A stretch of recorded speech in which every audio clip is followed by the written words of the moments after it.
Nah, jadi gimana sih workflow untuk bikin satu video saja? Bagian satu adalah idea generation. Ini bisa disengaja, misalkan saya lagi nyari bahasan One Piece, saya bisa nonton video orang atau baca-baca di forum, di X, di yang lain-lain, di mana ide itu bisa muncul kapan saja. Nah, tapi yang penting itu, jika ada ide yang muncul, langsung catat, boleh di notes atau aplikasi apapun, biar nggak lupa.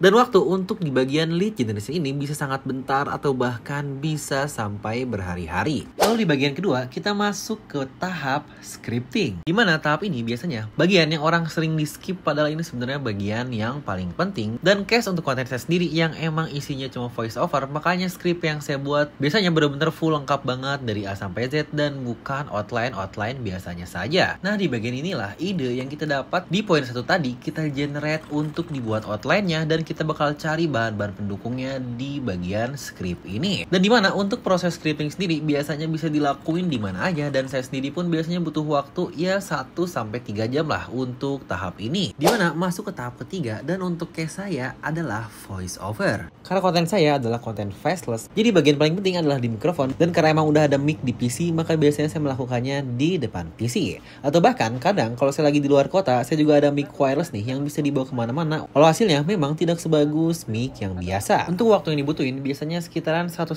kali lah dari video, ya misalnya video 10 menit, kurang lebih saya rekaman 13-15 menitan dengan semua salah-salahnya. Selanjutnya adalah tahap yang keempat, yaitu editing. Nah, biasanya nih ini adalah tahap yang orang-orang paling suka.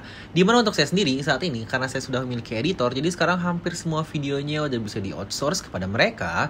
Karena udah ngerasa nih ngedit itu kayak mager dan capek banget untuk waktunya yang bisa dipakai untuk ngelakuin hal lain. Karena biasanya untuk ngedit sendiri bisa 2-4 jam per video sampai renderingnya beres, bahkan bisa lebih lama jika video juga jauh lebih lama. Next, tahap terakhir yang bisa dibilang ini adalah bagian yang sangat penting, yaitu memikirkan thumbnail dan judul.